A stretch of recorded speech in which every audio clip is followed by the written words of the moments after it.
मैंने योगेश्वर श्री कृष्ण के बारे में चर्चा की, कल भी हम करेंगे आपके बीच में जितना समय मिलेगा, कि वो कितने उत्कृष्ट व्यक्ति थे।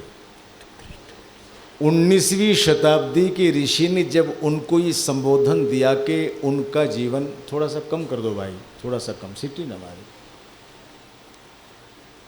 उनका जीवन आप पुरुषों के सदृश था, तो वो तमाम जो तपस्याएं हैं, साधनाएं हैं, जिसको विवेचक लोग लेकर के उनके जीवन पर विवेचना करते हैं, वो सारी स्थिति बिल्कुल स्पष्ट हो जाती है सज्जनों। महाभारत कालीन योगेश्वर कृष्ण बड़े उच्च व्यक्ति थे, इसलिए राजस्व यज्ञ में भी सबसे पहले उनकी पूजा की गई।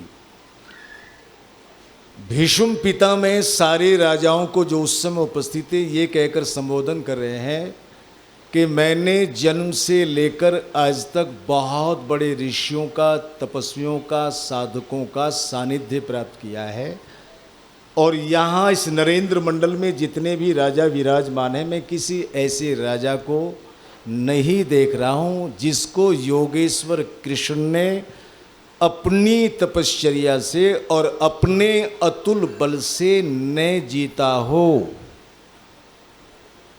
इसलिए इस राजसूय में सबसे पहले अगर कोई पूजा का अधिकारी है तो योगेश्वर कृष्ण है।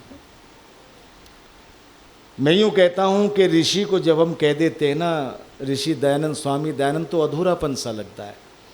वैसे तो योगी अरविंद के सामने, योगी जी ने एक बार कह दिया अरविंद जी ने कि दयानंद, किसी ने उनको टोक दिया कि आपने ऋषि से पहले महर्षि ने लगाया, ऋषि ने लगाया, कुछ नहीं लगाया, आपने सीधा दयानंद कह दिया। तो वो एक बात कहते हैं कि दयानंद के सामने कोई भी उद्बोधन अगर मैं लगाऊं तो ऐसा लगेगा जैसे कलेक्टर से पहले डिप्टी लगा दिया हो।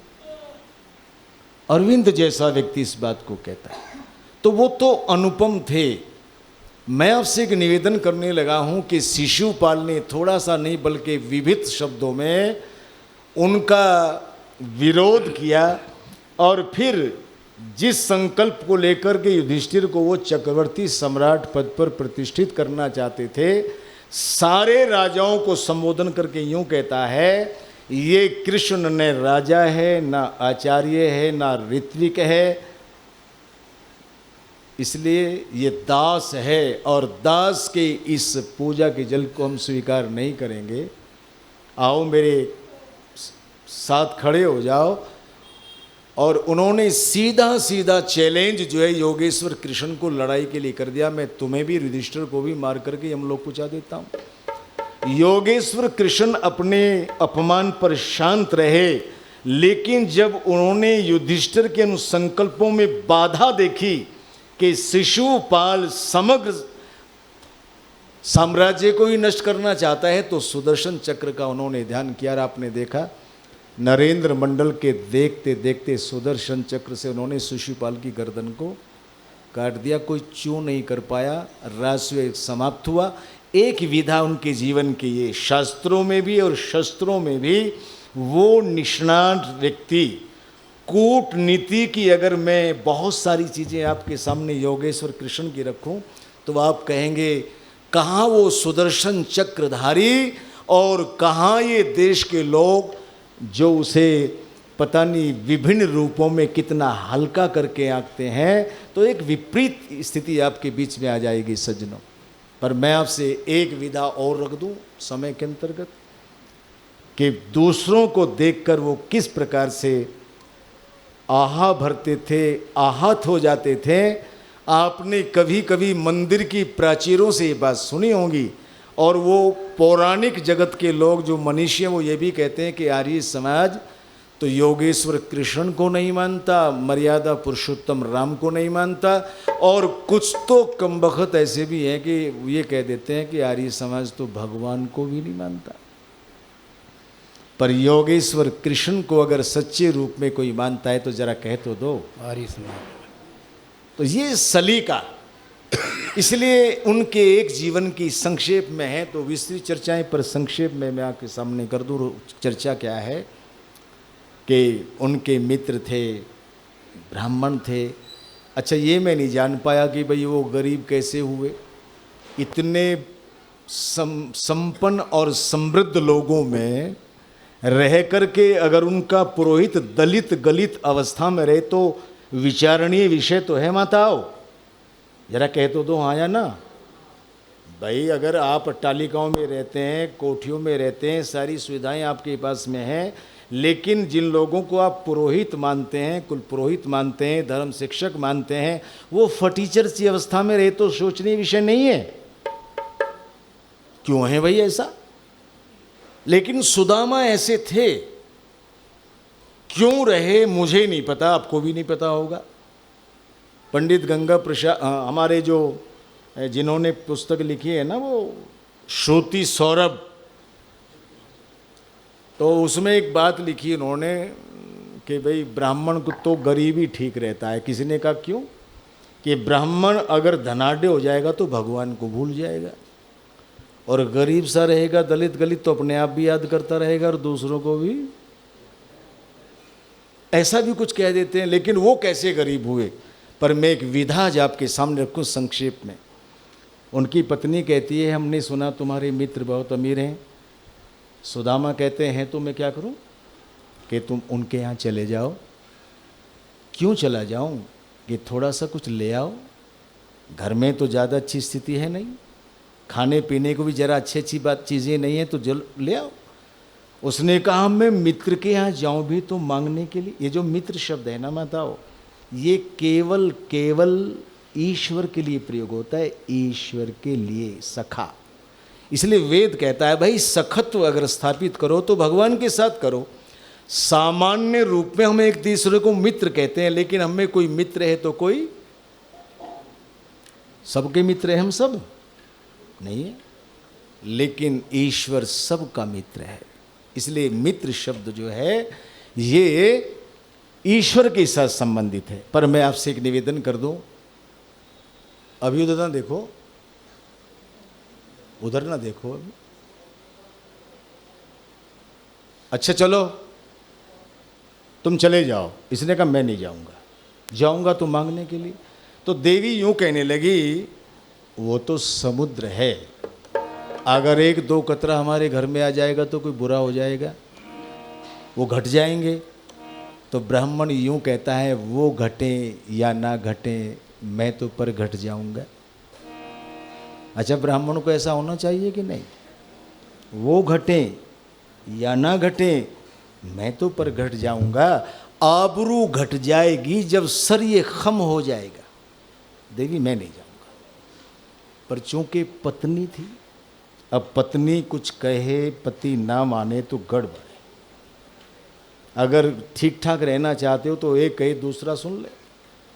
उसने कहा जब तुम मुझे विवश कर रही हो, तुम मेरी पत्नी हो, तो कुछ ऐसी चीज़ तो दे दो मैं लेके चला जाऊं। तो बर्तनों में हाथ डाला, कुछ था नहीं। पड़ोसियों के ऊपर दौड़ी दौड़ी वो गई और पड़ोसियों से जाकर कहती है, सुनती है, कुछ सुनाओ कि हमारे वो जो है ना। अब पड़ोसी भी मस्ती करे, वो कौन? कि वो ही। क्या बात है, वो अपने मित्र के यहाँ जा रहे हैं, तो हमें थोड़े से चावल दे दो। तो जैसे करनाल के लोग खाते हैं बढ़िया बासमती के चावल, वो तो नहीं दिए, क्योंकि उधार देकर के वापस आने की गुंजाइश थी ही नहीं। तो जो टूटे हुए चावल थे, हरियाणवी भाषा में कहते हैं कणकी, वो एक कमज़ोर से कपड़े में बांध करके पोटली बना करके उनको दे दी। वो उसको लेकर के अपने पति के पास में आई, उनको दी, ये ले जाओ। और वो द्वारका में चले गए। द्वारका की अट्टालिकाओं को देख करके तो बड़े प्रसन्न हुए। उसने कहा मेरा मित्र मुझे देखते ही मेरा ये जो पिछड़ापन है ना, इसको दूर कर देगा। एक आदमी आपके दरवाजे से आकर के लगे, उसके पाँव में जूता नहीं, फटे हुए कपड़े, चेहरा उदास, झुर्रियाँ पड़ी हुई, और वो टकटकी लगाकर हमारी तरफ को देखे, बोला नहीं जा रहा है, और हम उसके पास में जाएं और जाकर के ये कहें श्रीमान जी आपको कुछ चाहिए, इससे ज्यादा और कोई विषम परिस्थिति नहीं हो। उसने सब कुछ तो कह दिया, फिर भी पूछ रहे हो क्या चाहिए। तो वो जैसे जा रहे थे द्वारका में, अंदर से बाहर की तरफ कुछ लोग आ रहे थे, वो तो मस्ती में थे। उन्हें रोक कर कहा क्यों भैया कृष्ण यही रहता है? द्वारका के लोग कहीं बड़ा स्पेशल आदमी आया, न द्वारकाधीश कह रहा है न योगेश्वर कृष्ण कह रहा है। इसने कहा होश में तो हो, द्वारकाधीश कहो। सुदामा कहते हैं द्वारकाधीश होगा वो तुम्हारे लिए, मेरे लिए तो मेरा मित्र है। वो कहाँ रहता है? तो जहाँ उनका महल था उसकी तरफ को इशारा किया और वो आ गए वहाँ। तो दो द्वारपाल खड़े थे, उनके पास में जाकर के नीची गर्दन झुकाकर वो खड़े हो गए और धीरे से कहा क्यों भैया कृष्ण यहीं रहता है? इसने कहा तुम कौन? कि हम उनके मित्र। द्वारपालों ने कहा अपने अपनी शक्ल देखी, तुम और उनके मित्र? इसने कहा हाँ हम उनके मित्र हैं। जाओ और जाकर उनसे कह दो आपसे मिलने आए। द्वारपाल ने विचार किया जब मुसीबत गले पड़ ही गई है तो चलो भाई कह देते हैं, जरा जाके कृष्ण मुरारी से कह दो कि साथी तुम्हारा हबीब आ गया है। हबीब कहते हैं प्रिय को, और मुद्दत से बिछड़े हुए दोस्त से आज मिलने सुदामा गरीब आ गया है। और जब चलने के लिए वो तैयार हुए तो हाथ रखकर कंधे पर यूं कहते सुनो भैया, मेरा मित्र मेरे आने की सुनकर के घबरा ना जाए, एक बात कह देना, नहीं मांगने को वो आया है दौलत, फकत आजमाने को आया मोहब्बत। यहाँ द्वारकाधीश हो बन गए, तुमसे मिलने को एक बदनसीब गए।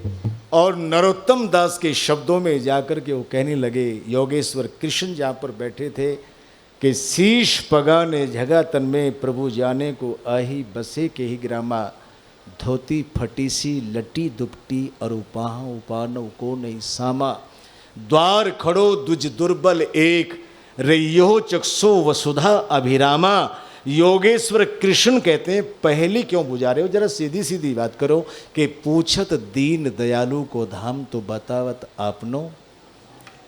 बस जब नाम सुदामा का सुना तो स्मृतियां जो पुरातन थी वो नूतन बनकर के चित्त पर आने लगी। वो सुदामा, वो नौकर से नहीं कहा तुम मेरे मित्र को ले आओ माता और सजनों, बस ये मैं सुनाना चाहता हूं आपके सामने। कहानी सुनी है आपने? नंगे पांव दौड़ पड़े दरवाजे की तरफ, और जब दरवाजे के पास आए तो सामने खड़े हुए व्यक्ति को देखा और देखते रहे, आगे बढ़ने की हिम्मत नहीं हो रही थी। ये वही सुदामा है। एक कवि ने बड़ी सुंदर बात लिखी, जरा साहित्य का आनंद लेंगे आप लोग। देख तो लिया लेकिन आगे बढ़ने की हिम्मत नहीं हो रही थी। हालत क्या थी दोनों की, कि दो दो दृग मिले मिल चार हुए, फिर तो चारों लाचार हुए। दो दीवानों के दिल के भाव दोनों के दिल के पार हुए। मधु आया बरसातें आई, वो दिन आया रातें आई, पल भर में बन साकार वहां कितनी बीती बातें आई। तंत्री से मृदु झनकार मिली, सागर से सर की धार मिली, जो किरण कभी की छूटी थी रवि से वो वहां पसार मिली। तम से अभिनव आलोक मिला, उल्लसित हर्ष से शोक मिला, दारिद्र मिला उस वैभव से, दुख से प्रिय सुख का योग मिला। दो बिछड़े हुए सहर्ष मिले, उस पल के बीते वर्ष मिले। उत्थान पतन की सीमाएं, उत्थान और उत्कर्ष मिले। अपनी सब सीमा छोड़ चले, संकोच श्रृंखला तोड़ चले। सोने की सुंदर झाड़ी से मृग आज लगाकर होड़ चले। आगे बढ़े योगी और अपने मित्र को अपनी छाती से लगाया। कहाँ थे तुम? आए भी तो इतने दिनों के बाद आए, क्या मुझे भूल गए थे? औरों को तो ले जाते थे दरबार में, पर इनको तो महल में ले गए। और देवी रुक्मणी से कहते हैं, देवी मेरे मित्र आए हैं, जल्दी से पानी गर्म कर, तो आज मैं उनके पांव धोकर देखूंगा। रुक्मण कहती है तुम तो किसी न किसी मित्र को पकड़ कर ले आते हो, इसने पकड़ा हुआ नहीं है, ये मेरी आत्मा है, ये मेरा स्नेह है। ये वो पानी गर्म करने चली गई, चौकी पर बैठाया, पैरों में बैठ गई, वो आप पुरुष और पैरों को सहलाने लगे। तो नरोत्तम दास जी ने फिर लिखा, ऐसे बिहाल बिवाइन सो पग कंटक जाल लगे पुनि जोए, हाय महादुख पाए सखा तुम आयने तेने किते दिन खोए। और देखी सुदामा की दीन दशा करुणा करके करुणा निधि रोए। और आगे तो आप कह दो कि पानी परात को हाथ छोड़े, नैनन के जल से पग धोए। अति शोक्ति हो सकती है, लेकिन आंखों से आंसू ऐसे बहे कि दोनों पांव गीले हो गए। फिर आंसुओं से भरे हुए चेहरे को ऊपर करके यूं कहने लगे, इतने दिनों के बाद आए, मेरे लिए कुछ लेकर के नहीं आए। जब लेकर आने की बात कही तो बड़े घबराए, भाई क्या दिखाएं।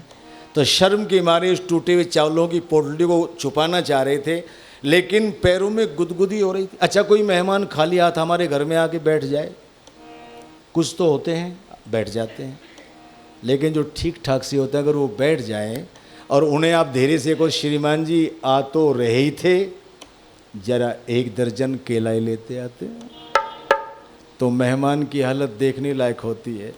वो छुपा रहे थे, लेकिन वो चावलों की पोटली पैरों में हल्की सी गुदगुदी हो गई, बगल खुली और चावलों की पोटली फर्श पर गिरी। पर लिखते हैं नत्था सिंह कपड़ा भी इतना कमज़ोर था, गिरते ही फट गया और चावल बिखर गए, टूटी कणकी बिखर गई। लिखा उन्होंने, बस सुन लीजिए फिर समय। याद है कृष्ण सुदामा की मुलाकात की बात, इसमें एक राज का है राज और एक बात की बात। याद है कृष्ण सुदामा की मुलाकात की बात, इसमें एक राज का है राज और एक बात की बात। याद है कृष्ण सुदामा की। प्यार एक आत्मा परमात्मा का नाता है, प्यार एक आत्मा परमात्मा का नाता है। बड़ों का जब यह छोटों से भी हो जाता है, धनी निर्धन की नहीं है हो, धनी निर्धन की नहीं है, न जात पात की बात। याद है कृष्ण सुदामा की मुलाकात की बात, इसमें एक राज का है राज और एक बात की बात। याद है कृष्ण सुदामा की। और जरा दो पंक्ति सुनेंगे। मल्लाह जानता है भंवर व साहिल का पता, मल्लाह जानता है भंवर व साहिल का पता। टूटे चावल तो बताते थे, टूटे दिल का पता। वो भी भाभी की भेजी हुई, वो भी भाभी की भेजी हुई सौगात की बात। याद है कृष्ण सुदामा की मुलाकात की बात, इसमें एक राज का है राज और एक बात की बात। याद है कृष्ण सुदामा की। कभी गंभीर जल में तो तूफान आया ही नहीं, कभी गंभीर जल में तो तूफान आया ही नहीं। बनाए महल सुदामा के जताया ही नहीं। गुप्त इमदाद थी यह हो बहुत इमदाद थी यह, न थी करमात की बात। याद है कृष्ण सुदामा की अमीरी का यह गरीबी से साथ खूब बना। अमीरी का यह गरीबी से साथ खूब बना। न था सिंह दीन का ये मित्र नात खूब बना। दीन सब याद करे आज, दीन सब याद करे आज, दीनानाथ की बात। याद है कृष्ण सुदामा की मुलाकात की बात। एक राज का है राज और एक बात की बात। याद है कृष्ण सुदामा। टूटे चावल तो बताते थे टूटे दिल का पता। महीनों तक अपने मित्र को अपने पास रखा, महल में रखा, लेकिन ये नहीं पूछा तुम आए क्यों, कोई बात है क्या। और सुदामा अंदर से कुड़ रहे थे, बड़ा अजीब आदमी है, महीनों हो गए मुझे पूछ ही नहीं रहा। पर इसकी तो मौज आ रही थी, कभी खीर है, कभी मालपूड़े हैं, कभी ये है और कभी वो है। लेकिन गरीब ब्राह्मणी की फटी साड़ी भी कभी कभी इसको दिखाई देती थी। मेरी तो मौज लग रही है, लेकिन पता नहीं देवी जी कैसी होंगी। तो महीने के बाद बोझिल होकर चलने लगे। योगेश्वर कृष्ण कहते हैं और रुक जाओ, बहुत दिनों के बाद आए। तो उसने कहा नहीं हम अपने घर जाएंगे। कि नहीं और रुक जाओ, कि नहीं हम अपने घर जाएंगे। और जब फिर कहा कि और रुक जाओ, बहुत दिनों के बाद आए थे, तो अंदर जो वैचारी गुबार भरा हुआ था वो बाहर फूट पड़ा और थोड़ा सा झल्ला कर यूँ कहने लगे अब तक तुमने कौन सा तीर मार दिया है, हम अपने घर जाएंगे। और वो बोझिल मन लेकर अपने घर आए। पर जब घर आए तो जहाँ झोंपड़ी थी झोंपड़ी गायब, और झोंपड़ी में ब्राह्मणी थी तो ब्राह्मणी भी गायब। उसने कहा अच्छी दोस्त की आ गई, यहाँ तो ब्राह्मणी भी गायब और झोंपड़ी भी गायब। लेकिन ब्राह्मणी तो 2 मंजिल कोठी पे खड़ी थी रेशमी साड़ी पहने हुए। अपने पति को जब खोया खोया देखा तो नीचे उतर कर के आई, और जहाँ खोए खड़े थे क्या हो गया ये, तो बाजू पकड़ कर के हिला कर कहती है क्या बात है। तो रेशमी साड़ी में लिपटी ब्राह्मणी को नहीं पहचान पाए। सुदामा कहने कि देवी जी तुम कौन हो। अच्छा मुझे भी भूल गए, पर मैं पीछा थोड़ा ही छोड़ूंगी। उसने कहा देवी एक बात बता, तेरी अस्मिता तो फटे टूटे कपड़ों से लिपटी रहती थी, वो कौन है जिसने तेरे सम्मान को, जिसने तेरी इज्जत को रेशमी धागों से ढांप दिया है। उसने कहा हमें तो पता नहीं, तुम्हारे कोई मित्र हैं कृष्ण। और जब अपने मित्र का नाम सुना, मेरे पास में वो शब्द नहीं है कि अपने मित्र के लिए कितनी शुभकामनाएं उन्होंने संप्रेषित की होगी। हम योगेश्वर कृष्ण का नाम लेते हैं। बस मैं तो यूं कह दूं आपके सामने क्या, कि जैसे गंध सुमन का नाता और आंख का है जल से, जैसे गंध सुमन का नाता और आंख का है जल से, ऐसे ही एक नाता है जब मिलते हैं तो 2 दिल से। अगर ये स्नेह, ये अपनापन, ये उपकार की भावनाएं हम महान पुरुषों से लेकर के समाज में बिखेर दें तो शायद समाज को संतुलित हो। वेद की वो बातें कि संसार का उपकार करना इस समाज का मुख्य उद्देश्य है। ये अभाव त्रस्त लोग जो हैं वो भी एक स्वर में कह उठे कर्णवंतो विश्वम आर्यम। उनकी इन उदात्त भावना को भी हमें अपने जीवन में अपनाने की आवश्यकता है। समय हो गया है, बस बहुत ज़्यादा नहीं, एक गीत का एक अंतरा नहीं, बस कड़ी कड़ी कह दूं क्या।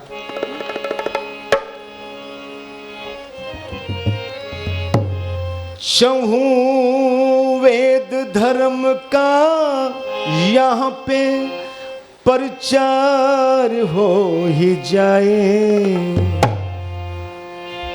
वेद धर्म का यहाँ पे प्रचार हो ही जाए।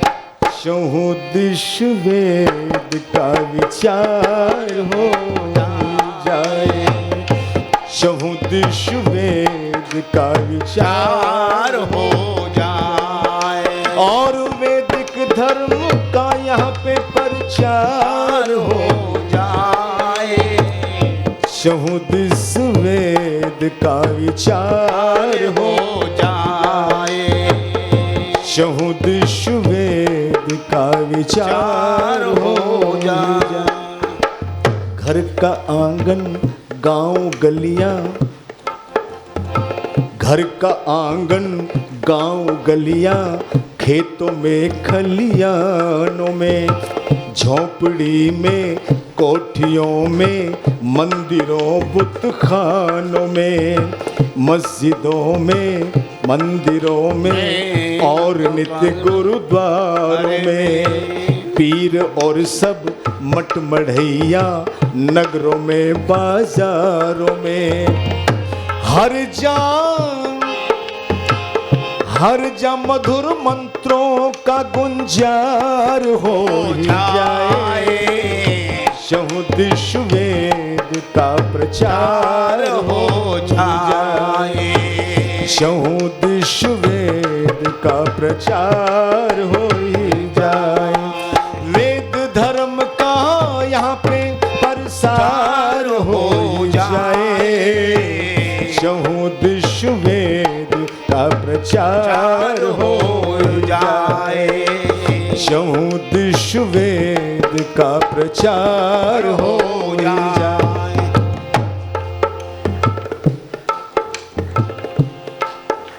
और चहुदिश वेद बोल लीजिए एक बार और समाप्त। चहुदिश वेद का प्रचार हो जाए, चहुदिश वेद का प्रचार हो ही जाए।